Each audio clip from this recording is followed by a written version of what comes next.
You might be saying first alert weather day for what?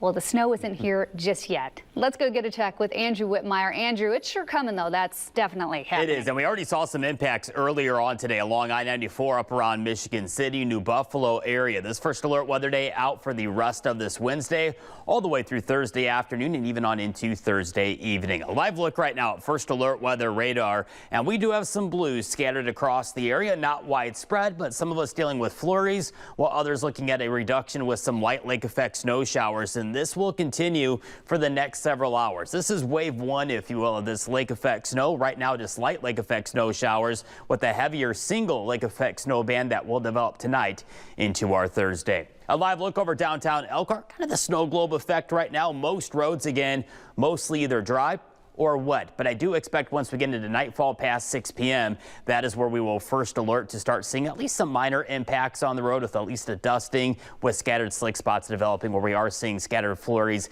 and light lake effect snow showers. And a live look over Mishawaka, Douglas, and Maine. Again, another round of the snow globe effect. So our evening roads, again, right now they're okay, but as we go deeper into the evening, that's when we need to slow down and be on the lookout for scattered slick spots on the roads where we do have flurries and light lake effect snow showers. Then eventually later on tonight, we're talking after 10 p.m. and into our Thursday, we're going to watch a single narrow 20-mile wide lake effect snow band to develop. And if you're underneath of that lake effect snow band, visibility is going to be next to nothing.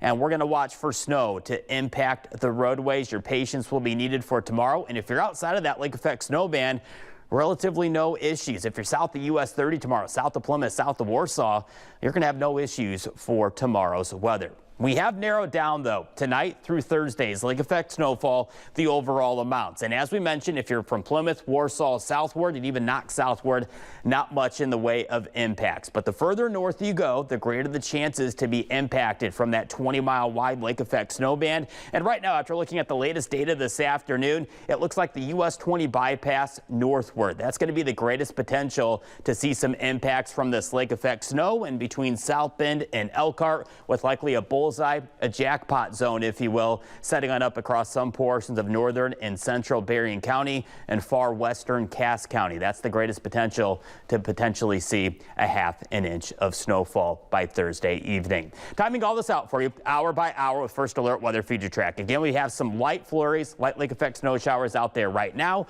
And then as we transition on into tonight, into tomorrow morning, this is the lake effect snow band, which will continue to develop, moving its way southward. And I do expect it to wobble a little bit west and east as we go throughout Thursday morning and even on into Thursday afternoon. Here we are paused at 4 p.m. And again, look at that narrow impact. Again, if you're outside of that lake effect snow band, no impacts out on the roadways, but if you're right underneath of that lake effect snow band, travel is going to be very difficult with low visibility and snow impacting the roads. And then we'll eventually see all this lake effect snow winding on down Thursday night into our Friday. Also want to touch on the wind real quick. We're going to have to watch out for at least some drifting snow right at the road surface. Could have some wind tomorrow out of the west-northwest, 15 to 30 miles per hour.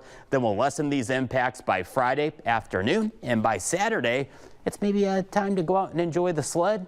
Maybe doing a little bit of tubing as well out there with temperatures climbing close to near freezing. And in fact, most of us by Sunday should be back above freezing. And we're still keeping the promise next week, Lauren, of a few days in the lower, maybe even a few mid-40s. We'll take a look at that 10-day coming up in a few minutes. I mean, so there is light at the end of this tunnel. There is, and I do want to again stress with that lake effect snow band for tomorrow. Again, it's only going to be a narrow zone of impacts. Right. If you're not underneath of that lake effect snow band, you're going to question why is it a first alert weather day. But if you're underneath of that lake effect snow band, it's going to be difficult. And you know, if you're a Michiana resident, those lake effect bands can be so dangerous. Yeah, and it's going to move throughout the day. So it could be in South Bend for 2 hours, and then back over to Elkhart for 2 hours, and then back into South Bend. Exactly. So you have to know about this. Make sure you watch this forecast. Yeah, and Berrien County, they're going to get the brunt of this, unfortunately. All right. Be aware. Andrew, thank you so much. All right, there's more to get to on 16 News now at 4.